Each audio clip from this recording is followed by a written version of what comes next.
Entonces, estábamos hablando respecto, ¿no?, de cuáles son, muchachos, las causas del calentamiento global y señalábamos, pues, que una de las causas principales tiene que ver con el incremento de los gases de efecto invernadero debido a la actividad antrópica, la actividad humana, ¿no es verdad? Dentro de las cuales se genera, pues, la práctica industrial con la quema de combustibles fósiles, ¿no?, que producen una alta emisión de gases de efecto invernadero, como es el caso del dióxido de carbono, que representa el 85%, ¿no?, del volumen total de gases de efecto invernadero.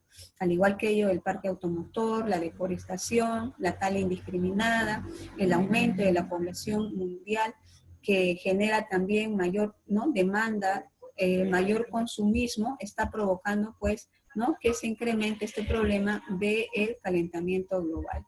¿No es así? Pero en el caso del Perú, fíjense por aquí, ahí está, miren, cuáles son las situaciones, ¿no?, que han provocado que el Perú sea muy afectado por el tema del calentamiento global. Bueno, ocurre que nosotros estamos ubicados muy cerca de la línea ecuatorial, ¿no es verdad? Estamos ubicados exactamente a 0 grados, 1 minuto con 48 segundos de latitud sur, o sea, digamos rozando, ¿no?, como tú ya sabes muy bien, la línea ecuatorial. Es decir, a ver si alguno de ustedes lo recuerda, ¿en qué región climática del planeta estamos ubicados? ¿Se acuerdan? El Perú está entre la línea ecuatorial y el trópico de Capricornio. ¿Cómo se denomina esa región climática? Del Ecuador a los trópicos, tanto Cáncer al norte como Capricornio al sur, vamos a encontrar una región climática llamada región tropical, ¿no es verdad? Región climática tórrida o tropical. Es en esta zona del planeta en donde se registran las mayores temperaturas a nivel global. Ya es en estos lugares en donde vamos a encontrar regiones con un clima cálido, tropical, lluvioso, de altas temperaturas.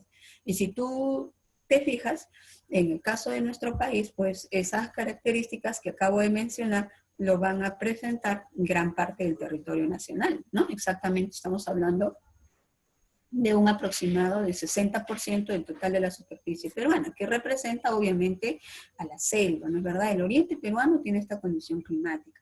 Ahora, nosotros por las clases anteriores aprendimos de que todo el Perú debería de tener ese tipo de clima, ¿no es así? Pero ¿qué sucede? Que la presencia de la cordillera de los Andes, ¿no?, modifica, ¿no?, esta condición. La cordillera de los Andes es un sistema montañoso enorme, ¿sí o no?, que se desplaza por todo el occidente sudamericano, que va desde Chile, ¿no es verdad?, hasta Venezuela, ¿ya? Y la gran cordillera de los Andes, muchachos, tiene altitudes, pues, muy elevadas, de casi 7.000 metros de altura. Entonces, que tenga montañas muy altas ha provocado que, obviamente, a más de 5.000 metros, ¿no?, de altura en adelante, se produzca la formación de glaciares. Entonces, ¿qué dicen los científicos? Que por la ubicación geográfica que tiene el Perú no debería tener glaciares. ¿Correcto? ¿Por qué? Porque estamos en región climática tropical. ¿Ya? Más bien, en todo el Perú debería haber un clima cálido, lluvioso. Ahorita deberíamos de sentir un sol brillante, ¿no?, con lluvias fuertes, ¿no es verdad? Pues de manera permanente durante todo el año. Pero eso no pasa en el Perú. Entonces, si geográficamente estamos ubicados, ¿no?, en región climática tropical, el hecho de que haya glaciares en el Perú está vinculado a la gran altura de la cordillera de los Andes, ¿no? Hemos dicho que la cordillera tiene más de 5.000 metros de altura. De ahí el que haya glaciares. Pero ¿qué pasa? Que el calentamiento global está provocando, como ya hemos dicho, el aumento de la temperatura. ¿No es así? Ya hemos escuchado que hasta antes de los 80 la temperatura, ¿no?, iba subiendo en 0,10, ¿no es verdad? O sea, menos, ¿no?, de 1 grado, la décima parte de 1 grado, ¿no es verdad?, por cada cierto tiempo. Y ahora la temperatura, ¿no?, dice ahí a partir de los 80 va a aumentar, ¿no?, en 0,3, ¿no es verdad? O sea, 3 veces más de lo que anteriormente estaba aumentando.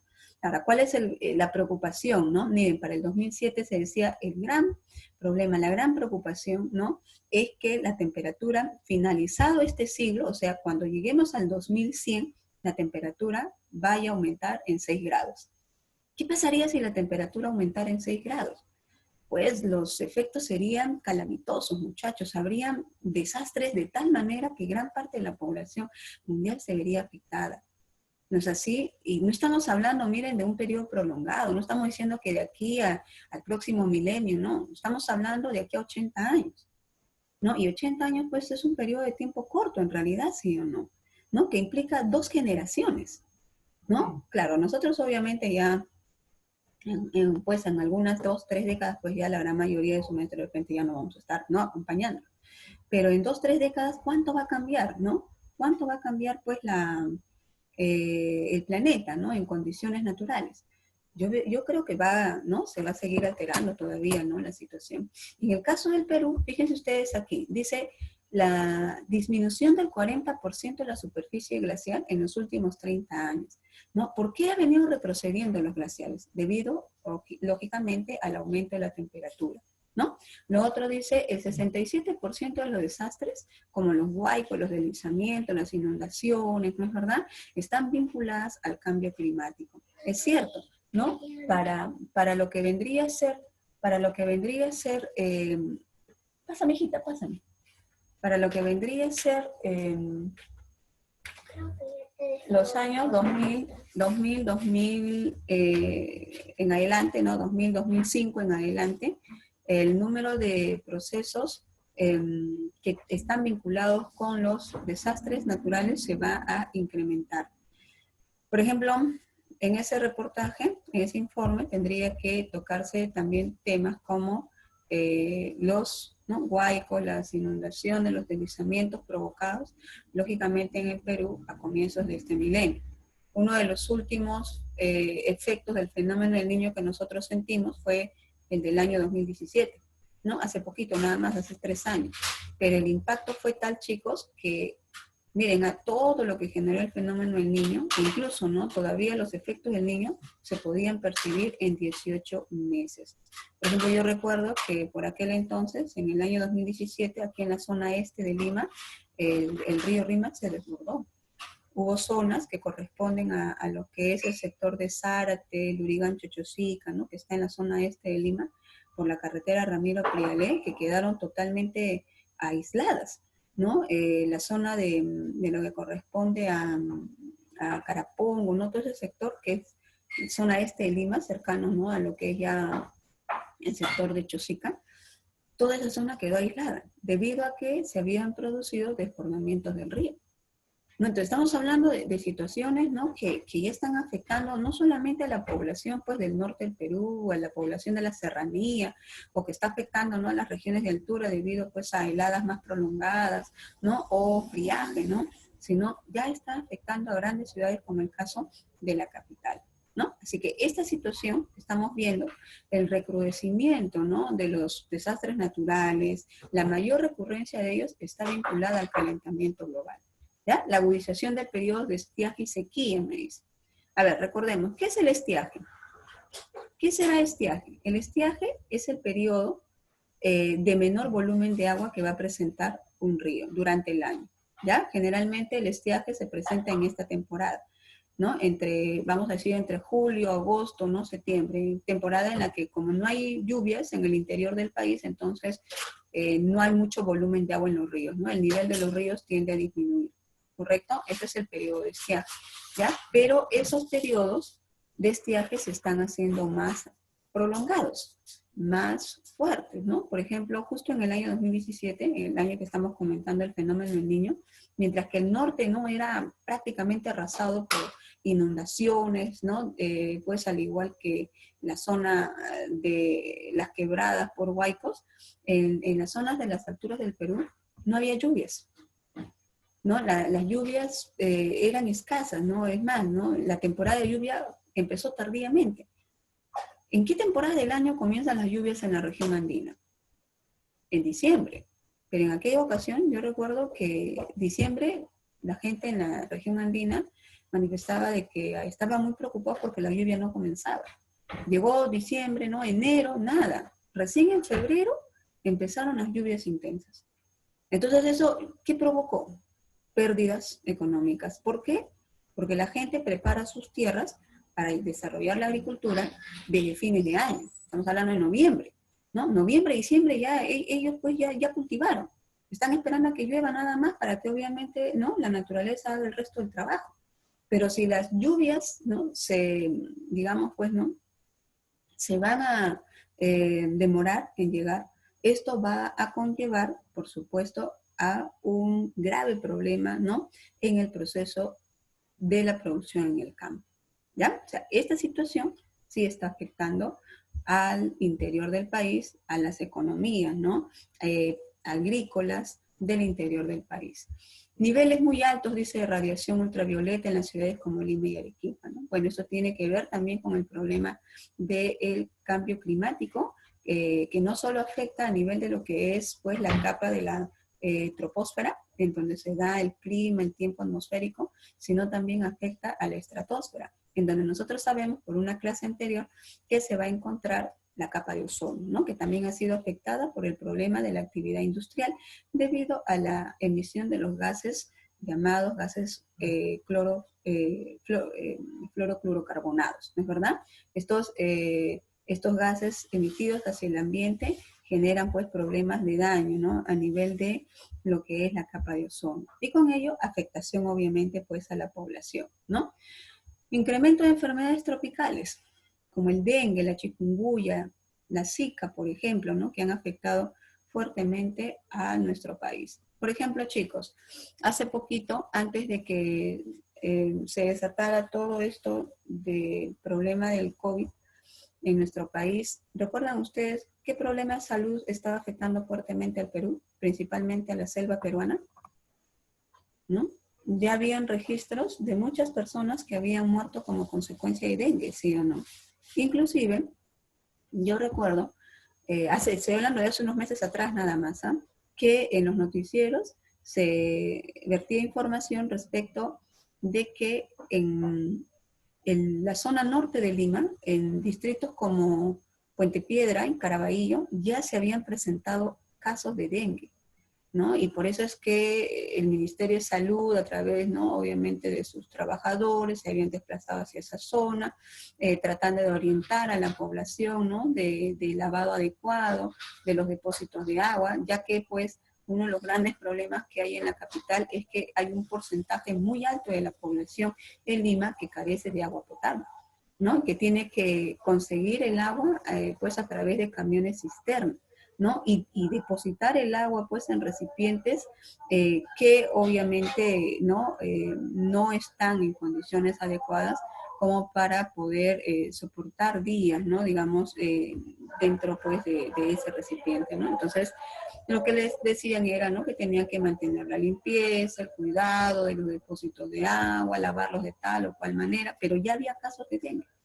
Ahora, imagínate en Lima, ¿no? El dengue es una enfermedad de tipo tropical. O sea, ocurre solo en lugares en donde las condiciones climáticas son otras, ¿no? En donde, ¿no?, hay temperaturas altas, lluvias intensas. Eso no pasa en Lima, ¿sí o no? Pero, profesora, ¿por qué aquí está ocurriendo que las enfermedades tropicales nos están afectando? Estamos hablando de la capital.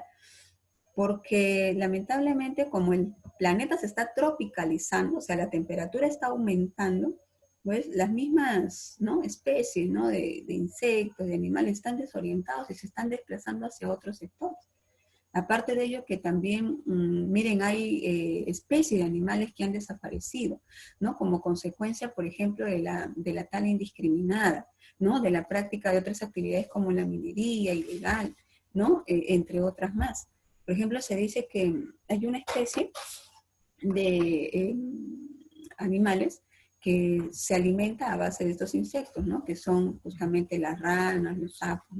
Entonces, ¿qué ha sucedido? Que en la zona oriental de nuestro país han venido, pues, a través de las alteraciones de los ecosistemas, han venido matando, ¿no?, indirectamente, pues, ¿no?, a estos animales, ¿no?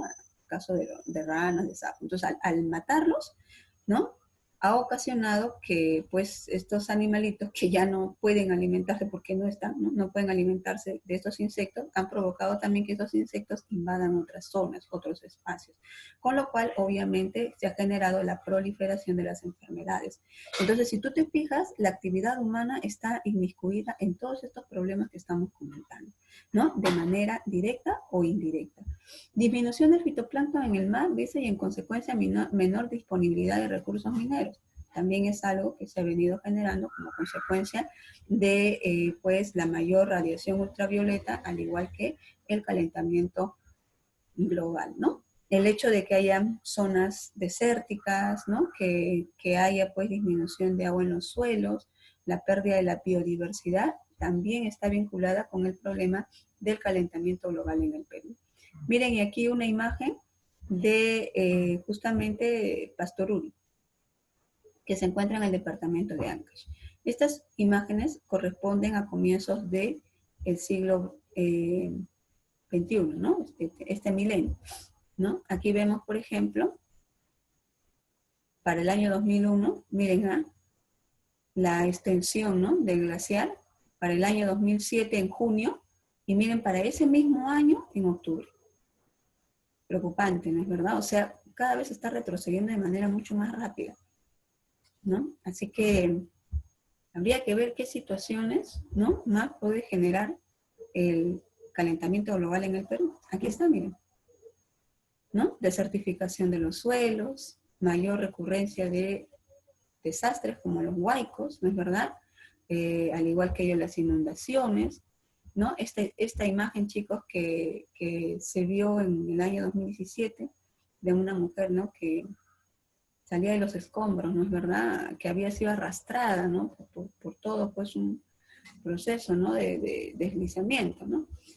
Aquí, si ustedes notan, aquí hay un animalito, ¿no? Parece ser un cerdito que también fue arrastrado, hasta vacas eran arrastradas, no sé si ustedes recuerdan, ¿no? Como consecuencia, pues, de todo, ¿no? Este deslizamiento de lodo, ¿no? Y tierra, ¿no?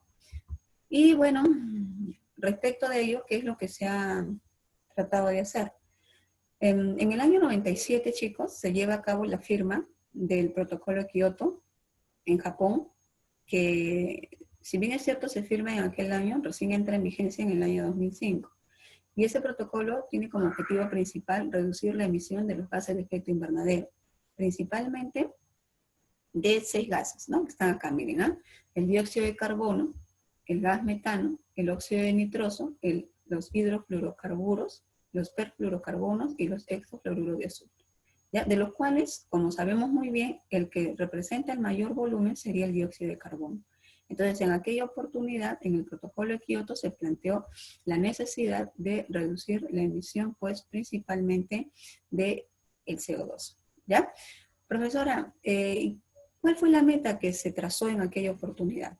Bueno, se dijo que se iba a dar un plazo que iba a ser entre el año 2008 al 2012, y en ese lapso de tiempo, ¿no? En esos 4 años se tenía que lograr reducir la emisión de CO2 en aproximadamente 5%, ¿no? Dijeron, ¿no? Reducir la emisión del CO2 al menos en un 5%, ¿no? En comparación con las emisiones ocurridas, producidas entre los años de 1990.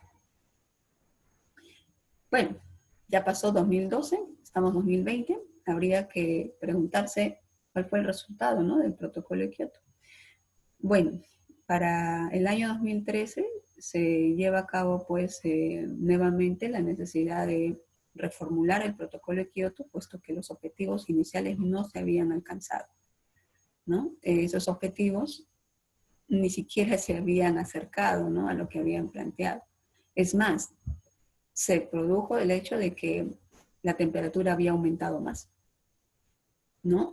Y como consecuencia de qué? Bueno, a partir del año 2000 en adelante, sobre todo, ¿no? Del 2000 en adelante, un gigante, ¿no? Industrial se levanta, ¿no? Fuertemente. Me refiero a China, ¿no? Hace décadas atrás, en los años 50, 60, 70, gran parte de los productos asiáticos que se comercializaban en los centros, ¿no? En los centros que había en ese entonces, a nivel mundial, en el caso bueno, ¿no? De nuestro país, pues estaba, ¿no? Grandes centros comerciales como Monterrey, Tía, me acuerdo, ustedes ni nacían en ese tiempo, ¿no? ¿Qué pasaba? Que los artefactos electrodomésticos, por ejemplo, los equipos de sonido, ¿no? Que se vendían en ese tiempo, venía básicamente de zonas como Japón, ¿no? La mayoría de equipos eran japoneses, ¿no? Los televisores igual, venían de la zona de Corea, ¿no es verdad? entre otros sectores. Pero los productos chinos van a ingresar fuertemente a nuestro territorio, sobre todo a partir del 2000 en adelante. Bueno, quien le, digamos, le da, ¿no? El primer acceso vendría a ser el gobierno anterior, el gobierno fujimorista, ¿ya? Pero a partir del 2000, pues los chinos van a terminar desplazando del mercado internacional, ¿no? A estos equipos, pues de índole asiático, ¿no? Peor aún todavía los americanos, pues los americanos ya no se van a dedicar tanto, ¿no? A este tipo de equipos electrodomésticos, sino a otro tipo de industria, ¿no? Mucho más avanzada. Y el hecho de que China abastezca la demanda mundial va a generar que su industria crezca. De esa forma, China se va a convertir en el mayor responsable de la emisión de gases de efecto invernadero. Dicen que hasta el año 2005, el principal responsable del calentamiento global era Estados Unidos. De ahí en adelante, quien lo va a desplazar en puesto, vamos a decir así, sería China. China ocupa hoy en día el primer lugar como país responsable de la alta emisión de gases de efecto invernadero. Y en segundo lugar está Estados Unidos. En tercer lugar estaría la Comunidad Europea, ¿no? O sea, los países, ¿no? Europeos, ¿no? Y así, ¿correcto? Pero ¿qué sucede? Que a diferencia de Estados Unidos, China sí ha asumido su responsabilidad y viene desarrollando una serie de proyectos con el propósito de reducir la emisión de CO2. Profesora, ¿cuáles son, ¿no? Los proyectos que se han planteado, ¿no? Por ejemplo, uno de ellos es conocido como los mecanismos de desarrollo limpio, ¿ya? Que consisten en qué. Veamos por acá. Miren, la idea es esta. ¿Cómo se puede reducir la emisión de CO2? Una de las formas sería, miren, a través del desarrollo de energías limpias, ¿no es verdad? El desarrollo de biocombustibles, ¿no? O sea, reemplazar al petróleo por combustibles de origen natural, ¿no? Menos contaminantes, los llamados biocombustibles. Como por ejemplo, ¿cuáles? Bueno, yo les comento rápido, ¿no? A comienzos de este milenio, ¿no? En la primera década, se llevó a cabo la producción de combustible a base de maíz. El maíz que es de consumo humano, ¿no? Que también es destinado para la alimentación de las aves, ¿ya? Ese maíz, principalmente de grano amarillo, fue destinado para poder llevar a cabo la producción de combustible, ¿no? Que se decía según los estudios, ¿no? Que era, ¿no? Mucho menos contaminante, ¿no es verdad?, respecto de lo que era el petróleo. Entonces decían, con el uso, ¿no?, de este biocombustible se va a poder, ¿no?, también reducir el problema, ¿no?, del calentamiento global. Pero ¿qué ocurrió? Ocurrió que para poder producir biocombustible se requería de enormes toneladas de maíz, el cual dejó de ser destinado al consumo humano. O sea, como diríamos, ¿no?, comúnmente, ¿no? Se desvistió a un santo para vestir a otro santo, ¿no? O sea, se dejó de proporcionar alimentos a la población para producir biocombustible. Y lógicamente, ¿no?, la escasez de este producto en el mercado mundial provocó una afectación grave a diversas industrias, principalmente alimentarias. Por ejemplo, ¿no?, la producción de harina. La harina se elabora a base de ¿qué? Bueno, puede haber harina de trigo, ¿no es verdad? Pero también hay harina de maíz, ¿no? Al igual que ello, ¿no? La producción, ¿no?, de una serie de alimentos procesados a base de harinas también se vieron bastante afectadas. Ni hablar del costo del producto, ¿no?, que se elevó de una manera exorbitante. Entonces, eso conllevó a que se planteara, pues, que no se podía producir biocombustible cuando la demanda de la población mundial no podía ser satisfecha. Así que este intento, digamos, se redujo, ¿no? Otro, y que se viene dando hasta la actualidad, se llevó a cabo la producción de biocombustible a base de caña de azúcar. ¿Tú sabes en qué parte del Perú se lleva a cabo el cultivo de la caña de azúcar? En la costa norte del Perú, ¿no es verdad? Si tú te desplazas hacia departamentos como Lambayeque, La Libertad, inclusive el norte de Chico de Lima, ahí también se lleva a cabo el cultivo de caña de azúcar. ¿Sabías tú que parte de esa caña de azúcar que se cultiva en nuestro territorio hoy en día está siendo destinado para producir biocombustible? Miren, y eso no solo es aquí, sino es a nivel mundial, ¿no es verdad? Y lógicamente eso ha conllevado pues a que el precio de este producto también se vea afectado. No estoy hablando ya del azúcar procesada, del azúcar, ¿no?, refinada, ¿no?, que es la que nosotros consumimos. ¿Correcto? Entonces, de una manera u otra, se ha buscado producir biocombustible. Lo otro es que se plantea que para reducir el problema del calentamiento global, se tiene que, ¿no?, volver a plantar árboles, ¿no? Se plantea que se tiene que volver, ¿no?, a establecer áreas verdes en el planeta, ¿no? Y para ello, la reforestación ha sido una política impulsada a nivel mundial. Ahora yo te pregunto, ¿en el Perú se está reforestando? En algunas áreas sí, pero hace poco tiempo, hace algunos meses atrás nada más, en Argentina se llevó a cabo una fuerte campaña de reforestación. Ellos, si bien no me equivoco, llegaron a plantar como 50.000 árboles.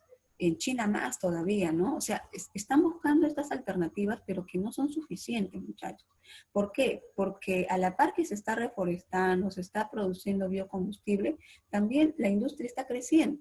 Y al crecer la actividad industrial, está generando pues mayor nivel de contaminación, ¿no? Por esa misma razón, miren, lo que se ha venido planteando es que hay necesidad de adaptarnos a esos cambios, ¿no? Lo que se llama como la resiliencia, ¿no es verdad? Que es la capacidad del ser humano de adaptarse a las nuevas condiciones. Esto se plantea en el Acuerdo de París del año 2015, acuerdo en el cual pues obviamente se llegó a la conclusión de que era, ¿no?, bastante difícil, complicado, que se pudiera llevar a cabo pues la reducción de la emisión de CO2, porque la industria en el mundo estaba aumentando y porque la actividad humana también y porque la población mundial y su demanda también. Entonces, ¿qué es lo que plantean? Escuchen, en el año 2015, ¿no?, en el Acuerdo de París, que había necesidad de lograr a través de diferentes alternativas, diferentes propuestas, que la temperatura, si bien es cierto, va a subir, no suba, ¿no?, por encima de los 2 grados, ¿no? Se decía, evitemos que la temperatura alcance los 2 grados más en comparación con los tiempos actuales. ¿Por qué? Porque si la temperatura aumenta mucho más, la población mundial se va a ver muy afectada, ¿no? Por ejemplo, miren aquí dice, los riesgos climáticos que va a sufrir la Tierra de aquí al 2100 si la temperatura aumenta en 1,5 grados, versus los riesgos climáticos, ¿no?, que generaría el hecho de que la temperatura global aumente en 2 grados Celsius. A ver, veamos por aquí. ¿Qué pasaría si la temperatura en décadas, ¿no?, en algunas décadas, aumenta en 1,5? Miren, riesgo de inundación. En relación a lo que hoy en día estamos sufriendo, si la temperatura aumentara en 1,5, los riesgos de inundación serían de 100% más. O sea, ya los problemas que nosotros notamos ahorita, ¿no?, se duplicarían, ¿correcto? A nivel de inundaciones. Pero si la temperatura aumentara en 2 grados, si aumentara en 2 grados, chicos, miren, ¿cuánto, no? ¿En cuánto, no, se incrementaría el riesgo de inundación? En 170%. ¿No? O sea, imagínense, sería terrible, si no atroz que esta situación se diera, ¿no? ¿Qué pasaría si la temperatura aumentara en 1,5? Miren esto que está de amarillo. Dice 350 millones de personas, ¿no?, serían pues víctimas de severas sequías, ¿no? Principalmente de aquellas que residen en las ciudades, miren, para el año 2100. Pero si la temperatura aumentara en 2 grados Celsius, 410 millones de personas residentes en ciudades serían víctimas de sequías severas. Ya estamos hablando de ¿cuántas personas más? ¿No? Estamos hablando de 60 millones de personas más, ¿no?, afectadas por el problema de sequía, en caso de que la temperatura aumentara en 2 grados, ¿no? Ahora, ¿qué pasaría con el aumento del nivel del mar? Miren, vamos leyendo un poquito más abajo. Si la temperatura aumentara en 1,5 grados, 45 millones de personas serían afectadas por la subida del nivel del mar. ¿Cuánto aumentaría el nivel del mar? 48 centímetros. Si la temperatura aumentara 1,5 grados. Pero si la temperatura aumentara, ¿no?, 2 grados para el 2100, miren, 49 millones de personas se verían afectados, debido a que el nivel del mar ya no se incrementaría en 48 centímetros, sino en 56 centímetros. Y así, ¿no? En estas imágenes nosotros estamos observando, ¿no? Cuáles serían los gravísimos daños, problemas, ¿no es verdad?, que afectaría pues al planeta. Entonces, ¿qué es lo que se ha propuesto recientemente, ¿no? Bueno, hace algunos pocos años atrás. Como el protocolo de Kioto está ya a punto, ¿no?, de llegar, digamos, ¿no?, a su fin, ¿no?, de caducar, porque se extendió el protocolo de Kioto hasta el 2020, se plantea pues que se tienen que desarrollar, ¿no?, diversas estrategias para evitar de esa manera que la temperatura pues siga aumentando. Dentro de ellos, por ejemplo, lo que habíamos comentado, ¿no?, hacer de que si la economía, bien es cierto, crezca, pues cada vez se establezcan alternativas, ¿no?, de uso o consumo, digamos así, de energías limpias que eviten pues mayores problemas de contaminación. ¿Ya? Al igual que ello también la reforestación, ¿no?, que se tiene que incrementar, entre otras propuestas más fueron lanzadas para el año 2015. ¿Ya? Miren chicos, entonces esta situación, miren, todavía sigue generando, ¿no?, una serie de debates a nivel mundial, ¿no? Y todavía pues es un tema que no se ha resuelto por completo, ¿no? Por aquí hay algunas preguntas que yo he sacado, extraído de los exámenes de admisión, ¿ya? En San Marcos se plantean mucho estas preguntas respecto del calentamiento global, ¿ya? Por ejemplo, en la primera pregunta nos dicen, ¿cuál es el factor principal del actual aumento de la temperatura terrestre? Aquí la respuesta, lógicamente, sería el desarrollo industrial. ¿No es verdad? En la pregunta 2 dice, ¿cuál de los siguientes conjuntos de elementos tiene mayor influencia en la generación del efecto invernadero? Bueno, el efecto invernadero está vinculado con la emisión de gases, ¿no? Como por ejemplo el dióxido de carbono, ¿no? Al igual que también, ¿cuál? El metano, ¿no? Y bueno, y el vapor de agua, que también es un gas de efecto invernadero, ¿no? Y así ustedes van a encontrar preguntas que van a estar vinculados con el tema que estamos tocando hoy. ¿Ya, chicos? Vamos a quedarnos aquí. Vamos a desarrollar más adelante el tema de climas del Perú.